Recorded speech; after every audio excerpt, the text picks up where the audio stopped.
श्री सद्गुरु महाराज की जय। अखंड मंडलाकारं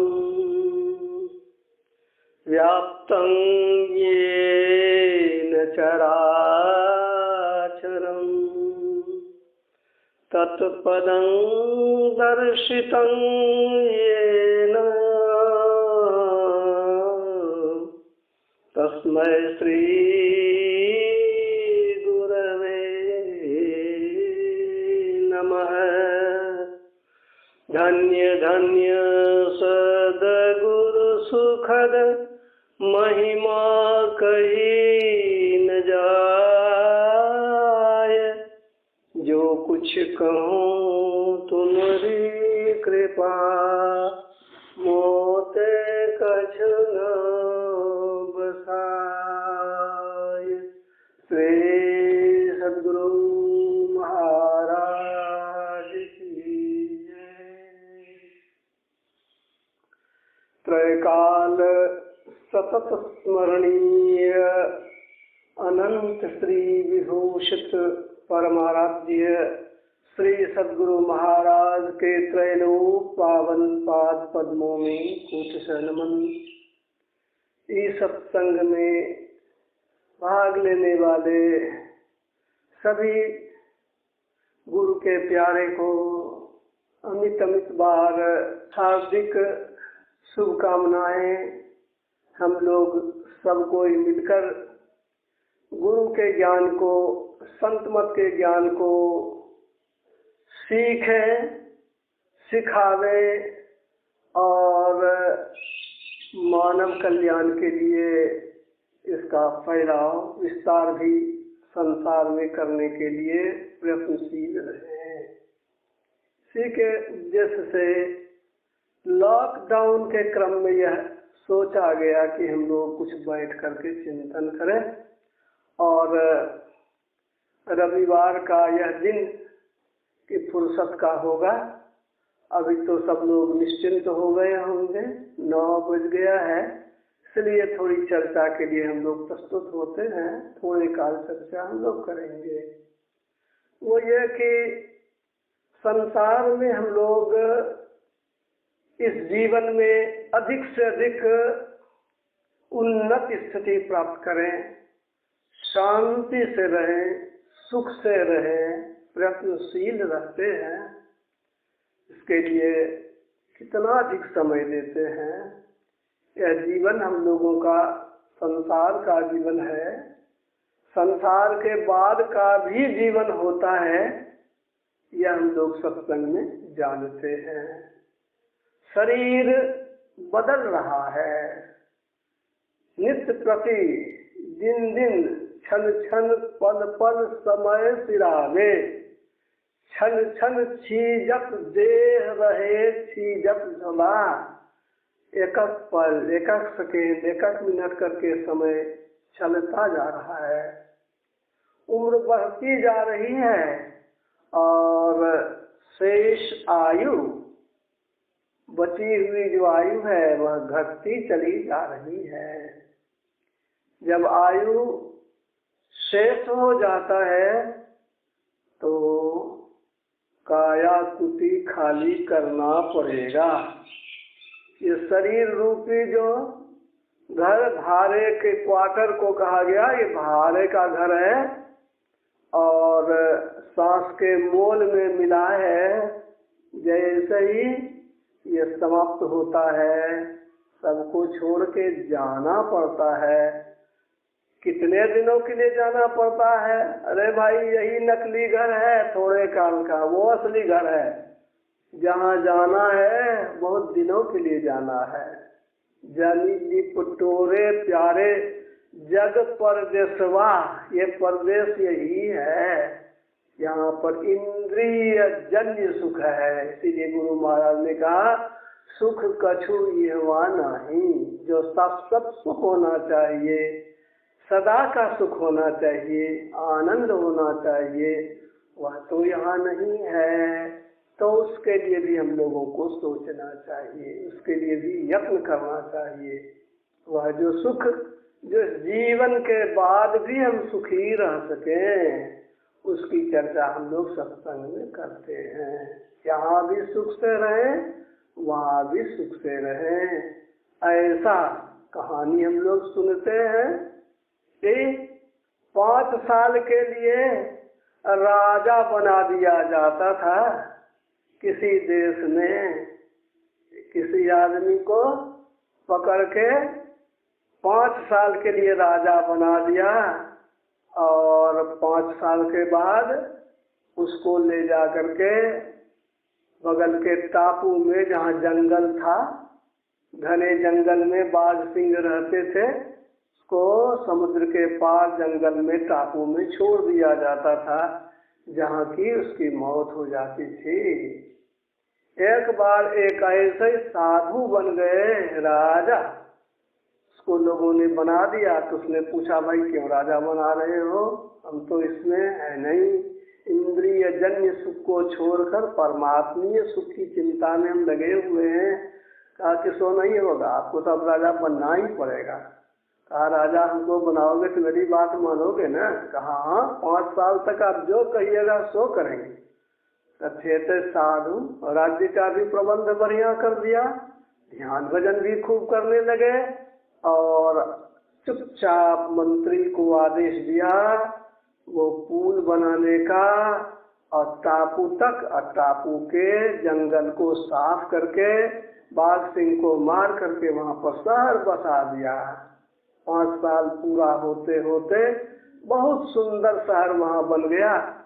तो 5 साल के बाद जब इनको जाने का समय आया, लोगों ने इनके राजकाज को देखा तो चाहते थे कि लोग और दिन रहें, लेकिन नियम कानून तो वही था। सब लोग रोते रोते विदा कर रहे हैं और ये हंसते हंसते जा रहे हैं, क्योंकि यहाँ जो राज्य था, सुख था, उससे भी उन्होंने बहुत अच्छा बना लिया था। उस जंगल में को साफ करके शहर बसा लिया था। यही तो हम लोगों को भी करना है। थोड़े काल की जिंदगी जो है, इसमें ऐसी कमाई हो जाए, वो सौदा ऐसा हो जाए कि घाटे का नहीं हो। मनुष्य शरीर के बाद फिर जो शरीर मिले वह मनुष्य का ही मिले, उत्तम शरीर मिले, और ध्यान भजन का संस्कार हमारा ऐसा कि वो प्राप्य पुण्य कृतान लोकान सित्वा शाश्वती समा शुचि नाम श्रीमतांगे योग भ्रष्टो विजायते। अर्जुन ने पूछा भगवान श्री कृष्ण से, प्रभु आप कहते हो योग में मन को बस करने के लिए, अरे इसको बस करना तो हवा को बस करने से भी दुष्कर है। अगर सफल नहीं हुए तब तो न इधर के न उधर के। तो भगवान ने कहा कि देखो, भक्ति का जो काम है यह कभी अधूरा नहीं, ये तो थोड़ा भी करता है, थोड़ा बीज भी पड़ गया, उसका उल्टा फल नहीं होता है, यानी मुक्ति प्राप्त कराइए देगा। नेहाधिक्रम, उल्टा फल नहीं होता। न सोचती, इसके बीज का नाश भी नहीं होता, आरंभ का नाश भी नहीं होता। प्रत्यवायो न विद्यते स्वल्पमप्यस्य धर्मस्य त्रायते महतो भयात्। थोड़ा भी अभ्यास किया तो महाभय क्या है, मनुष्य शरीर में है, और उसके बाद दूसरा नीची योनि का शरीर, पेड़ पौधा, कीड़े मकोड़े, जंगली जानवर, ये बनना पड़े तो यही महाभय है। किंतु भक्ति का संस्कार दूसरे योनियों में नहीं दिया जा सकता और इसको नष्ट भी नहीं किया जा सकता, इसलिए प्रभु परमात्मा को मनुष्य का शरीर ही देना पड़ता है। और इस तरह से ये हमेशा लाभप्रद ही सौदा है, बल्कि यहाँ तक कि शुचि नाम श्रीमतांगे है, स्वर्ग के सुख को भोगेंगे पहले, प्राप्य पुण्य कृतान लोकान सित्वा शाश्वती समा, और जब वहाँ से गिरेंगे तो पुण्य छीन सोई देव स्वर्ग से नरक में आवे, ऐसा नहीं होता।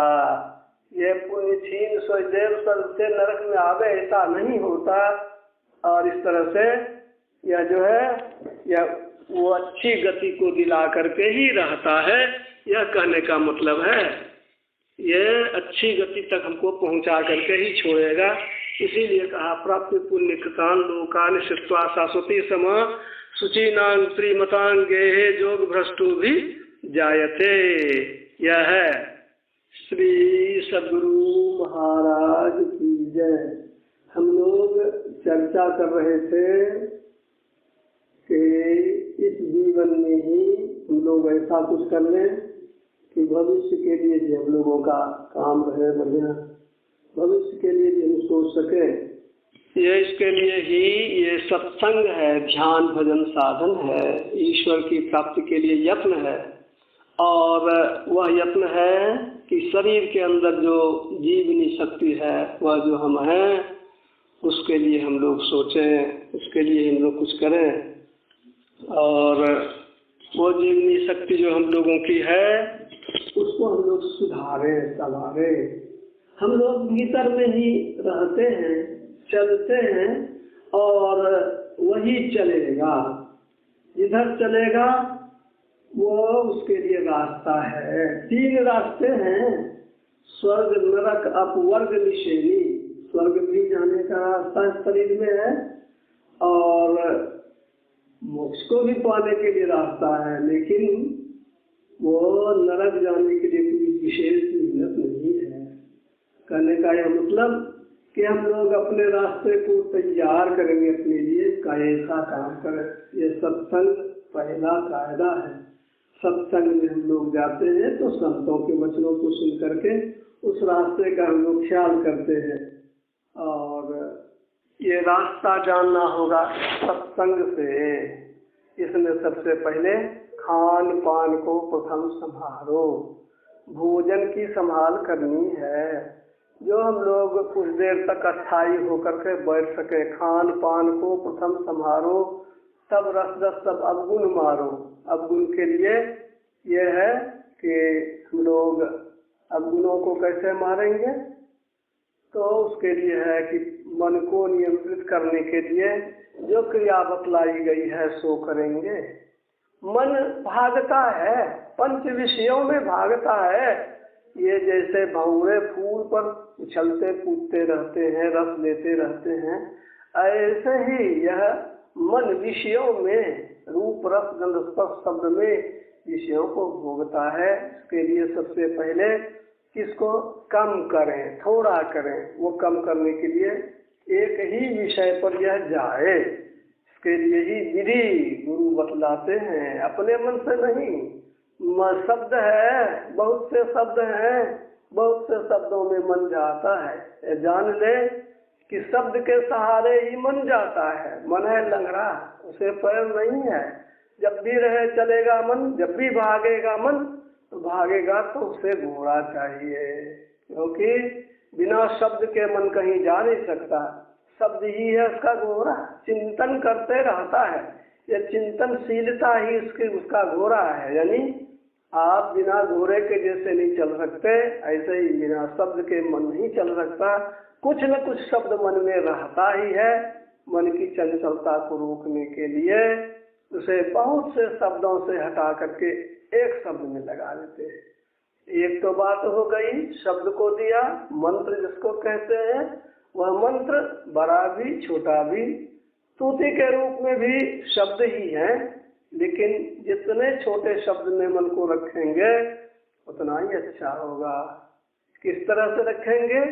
थोड़े से शब्द में छोटी रस्सी जैसे होती है, उसमें बांध देंगे जानवर को तो थोड़ी ही जगह वह घूम सकता है। इसी तरह से छोटे मंत्र में मन को घुमाएंगे, छोटे जगह पर ही मंत्र जा सकेगा।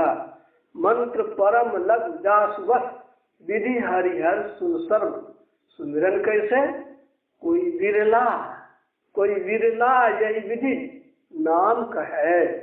मंत्र अमोल नाम दुई अक्षर, बिन रस ना रट लाग रहे। होठ न डोले जीभ न बोले, सुरत धरनी दृढ़ाए गए। कोई बिरला यही विधि नाम कहे। होठ नहीं ले, ठोर नहीं ले, होठ न डोले, जीभ न बोले, तब किसे जपेंगे? होठ नहीं, जीभ नहीं, तब सूरत, ख्याल, मन में जो उठते हैं तूफान, मन में जो उठती है बातें, वो अंतर में जो शब्दों का जो भंडार है, ख्याल में जो शब्द आता है, उसी को धीरे धीरे लगा लेंगे। पहले नहीं होता है तो बोल बोल के ही जप करेंगे, उसको वाचिक जप कहते हैं। जैसे बच्चा बोल बोल के पढ़ता है CAT कैट, कैट मीन्स बिल्ली, उसी तरह से ये जो है करना होता है। वो CAT कैट, कैट मीन्स बिल्ली जो कहते हैं, उसी तरह से रखते रखते वही याद कर लेता है। ऐसा ही मंत्र को जपते जपते मन को उसमें लगाया जा सकता है। ये होता है, ये स्थिति बनती है। हम लोग चर्चा कर रहे थे, मन को रोकने के लिए शब्दों का सहारा लेते हैं। थोड़े शब्दों में मन को रोकते हैं। वह शब्द कहाँ से मिलता है हमें? वो शब्द मिलता है हमें गुरु से। वो गुरु बतलाते जो शब्द हैं उसको कहते हैं मंत्र। मंत्र परम लघु जास वस विधि हरिहर सुर सर्व, वो जो कहा गया, वो मंत्रों के सहारे मन को रोकते हैं। ये मंत्र है।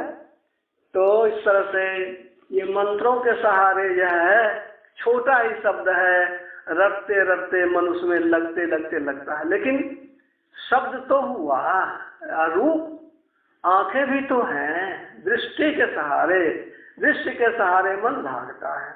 इसलिए दोनों साथ साथ दृष्टि को भी रोकें और शब्द के सहारे भी मन को रोकें। जैसे घोड़े का आगा पैर भी छानना और पीछे पैर को भी बांधना, दोनों बांधेंगे तो उसमें स्थिरता अधिक आवेगी। हिल करते रहे भले देह को। इसी तरह से दृष्टि को भी ठहराइए और जब भी कीजिए। यह इस तरह से है, बल्कि दृष्टि का संबंध अधिक है और सबके बनिस्पत ये दृष्टि जो है वह अधिक मन को रोक सकता है, करीबी है मन से। इसलिए दृष्टि को टिकाने के लिए गुरु बतलाते हैं जो जगह, वहां पर दृष्टि को रखेंगे। पहले तो बाहर नहीं, भीतर ही, अपने अंदर ही आंखें बंद करते हैं तो हम देखते हैं। क्या देखते हैं? जो दृश्य सामने में है। भीतर में रहते हैं तो अंधकार भी है, या भीतर में जो ख्याल है उस रूप को देखते हैं। यानी भीतर में हम अधिक से अधिक रहें, मन को रोक करके भीतर लावे।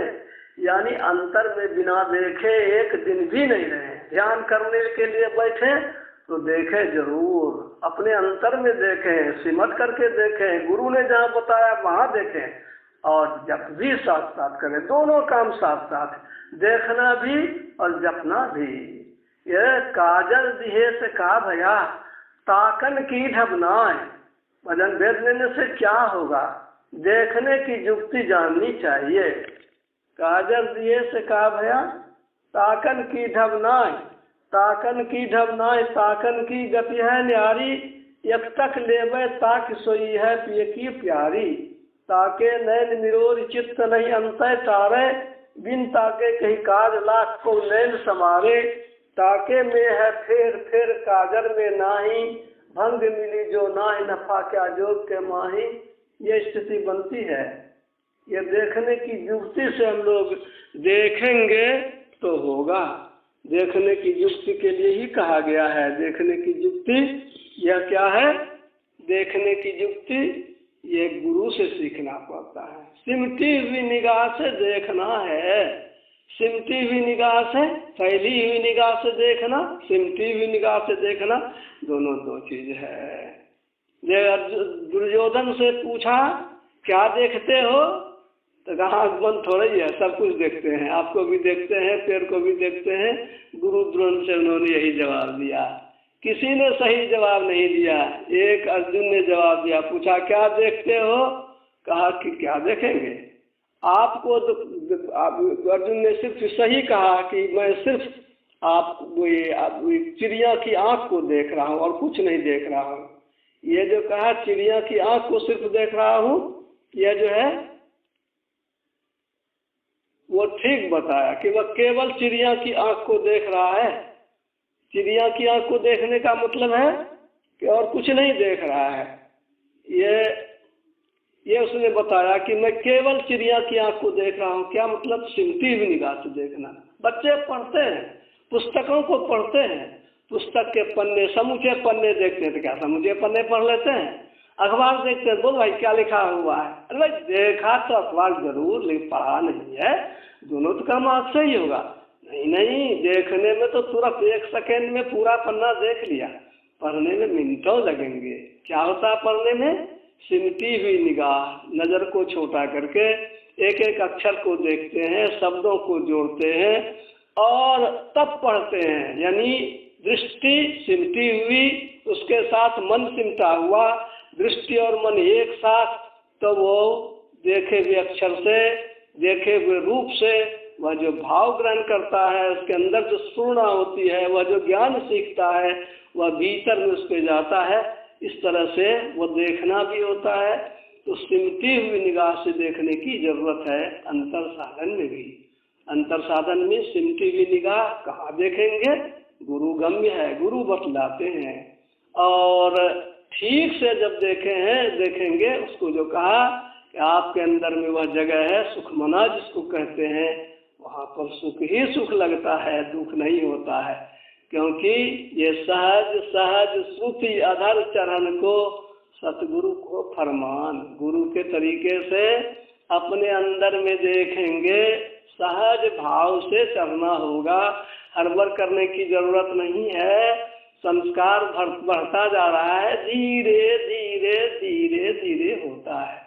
गुरु महाराज के शब्दों में जो हम लोग देखते हैं उसमें है, ये धरगर मस्तक सीध साधि आसन आसीना, बैठ के चख मुकुमून इष्ट मानस जप ध्याना, प्रेम नेम सौ करत करत मन शुद्ध हो, अरे हारे में ही अब आगे को कहूँ सुनो दे चित्त सो। यह है कि प्रेम नेम से करते करते चित्त की शुद्धि होती है। और तब आगे के लिए उन्होंने कहा, धर धर धर की धार सारथी चेतना, धर धर धर का खेल जतन कर देखना, धर में सुखमन घाट दृष्टि ठहराई के, अरे हारे में ही यही घाटे चढ़ जाओ धराधर धाई के। तो अंतर में देखने की बात होती है, तो वहाँ पर दमकता है, धड़कता है, दृष्टि टिकती है, तो दमकता धड़कता जैसा कहा गया वो होता है वहाँ पर। धर धर धर की धार सारथी चेतना, वो धड़कना जैसे कि लोग देखते हैं अंधेरे से प्रकाश में जाते हैं, तो वहाँ पर भी चमचमाता हुआ कुछ मालूम होता है, धड़कता है, वो कहा गया। धर धर धर की धार सारथी चेतना, धर धर धर का खेल जतन कर देखना, धर में सुखमन घाट दृष्टि ठहराई के, अरे हारे में ही यही घाटे चढ़ जाओ धराधर धाई के। यह जो है वो दृष्टि धीरे धीरे धीरे धीरे मजबूत होती है, अंतर में और प्रकाश को साथ देख सकती है। ये जो क्रिया है यह अपने अंदर में करना होता है। इससे हम अपने अंदर में जुटते हैं दृष्टि के सहारे। दृष्टि कैसी मजबूत होनी चाहिए? जैसे हाथ से हम बर्तन को उठाते हैं, बाल्टी को उठाते हैं, पूरे शरीर की शक्ति हाथ में आती है, ऐसे ही दृष्टि में संपूर्ण शरीर की शक्ति ऐसी आ जाए कि वह जो है वो ले जा सके पार भी। ये कहा कि दृष्टि के सहारे ही ये निकलते हैं बाहर भी, ये दृष्टि के सहारे ही ये निकलते हैं हम लोग ऊपर भी, दृष्टि के सहारे ही हम लोग ऐसा कि शरीर से स्थूल मंडल से सूक्ष्म में जाए। केवल बिंदु में ही यह शक्ति है जो स्थूल से सूक्ष्म में ले जा सकती है। बिंदु कहते हैं जिसमें लंबाई चौड़ाई और मोटाई नहीं हो, उसका नाम है बिंदु। लंबाई चौड़ाई मोटाई न हो, ऐसा सिमटाव हो। ऐसे सिमटाव में धीरे धीरे जो है प्रैक्टिस करने की जरूरत होती है। आंखें बंद करके अंतर में देखते हैं, बहुत दूर नजर जाती है, लेकिन वह जो है वह दूर में ही दिखाई पड़ता है। गुरु महाराज ने कहा, दो नैन नजर जोड़ के एक नोक बना के, दोनों दृष्टि धारों को जोड़ करके महीन कर, दृष्टि यानी इसकी धार रेखा पतली होती है, लंबाई उसमें होती है, चौड़ाई मोटाई नहीं होती है। यही कहा, दो नैन नजर जोड़ी के एक नोक बना के, मतलब दृष्टि की दोनों धारों को मिलावे। और फिर आगे कहा, जब यह करने में सक्षम हो जाते हैं, तिल द्वार तक के सीधे सूरत को खींच ला। और इसी क्रम में वह वर्णन है, धर धर धर की धार सारथी चेतना, धर धर धर का खेल जतन कर देखना। ये दृष्टि का काम करना जरूरी है, जप भी हो दृष्टि भी हो, दोनों काम करना होता है साधकों को। और यह प्रैक्टिस अभ्यास धीरे धीरे धीरे धीरे होगा, इसमें और भी शक्ति की बात होती है। गोया ये थोड़ा भी किया तो संस्कार बन गया, यह संस्कार अपने अंदर ले जाता है, शरीर के बाद भी रहता है, गोया अगला जन्म भी यह बढ़िया बनाता है। ये भक्ति का यह एक कायदा हुआ जो हम लोगों ने थोड़ी चर्चा की, जप के सहारे थोड़ी चर्चा की, दृष्टि के सहारे, और आगे भी और है कि शब्द के सहारे फिर महीन शब्दों में जाते हैं। जाप मरे अजपा मरे, जाप के बाद मन उसमें लग जाता है, अपने आप होता है, उसको अजपा कहते हैं। उससे भी सूक्ष्म होता है तो अनहद, मोटे जाप शुरू किया वाचिक, तो पांसु मानस, मानस के बाद अजपा, अजपा के बाद अनहद, और अनहद के बाद भी आगे शब्द के बाद में शब्द जाते हैं, तो भक्ति की का काम पूरा होता है। यूँ हम देखते हैं कि आज बाधाएं तो होती ही रहती हैं, कई बार नेट का अभाव रहा और कट कर गया, फिर दोबारा ज्वाइन करना पड़ा, 2 बार 3 बार ऐसा हो गया। खैर जो भी हो, इस क्रम में ही हम लोगों ने जो सीखा सो सीखा, फिर हम लोग फिर चर्चा करते रहेंगे, सत्संग में जिसकी चर्चा होती ही है। अब गुरु महाराज के पुस्तक में सभी का जवाब आपको मिल जाएगा, एक भी ऐसा प्रश्न नहीं है जिसका जवाब कि उसमें नहीं मिले। गोया कहने का मतलब कि वो सब जगह गुरु महाराज ने खुलासा से सब चीज लिखा है। हम लोगों को थोड़ा ध्यान से देखने पर सब चीज मिल जाएगा, वो पदावली में भी मिलेगा, और सत्संग जो किसी की पुस्तक ही है, गीता योग प्रकाश देखेंगे उसमें भी मिलेगा, और सुधा सागर में तो प्रवचन में सब बातें मिलती चली जाएंगी, एक तरफ से पढ़ेंगे तो सब मिलेगा। तो सब लोग हम लोग थोड़ी चर्चा किए, थोड़ा सा अभ्यास करेंगे, थोड़ा भोजन सुधार करेंगे, थोड़ा सा वो जो कि बैठ सके कुछ देर स्थायी से, इतना सा भोजन सुधरे, थोड़ा प्रयास करेंगे, अब तब लाभ की चर्चा तो होगी, लाभ की बात होगी। अगर नहीं हो तो फिर चर्चा हम लोग करेंगे, ऐसे भी हम लोग बात करते रहेंगे। मोबाइल नंबर तो सबके पास में है ही, मोबाइल से भी हम लोग चर्चा करते रहेंगे। ये शब्दों के साथ सबके लिए शुभकामना। जो लोग सुने थोड़ा ही सुने, सत्संग में थोड़ा ही काम हुआ, सबके लिए शुभकामना। गुरु महाराज से प्रार्थना है कि सबका प्रेम बना रहे, ऐसे ही सत्संगों के ज्ञान में हम लोग लगे रहें। बोलिए श्री सद्गुरु महाराज की जय।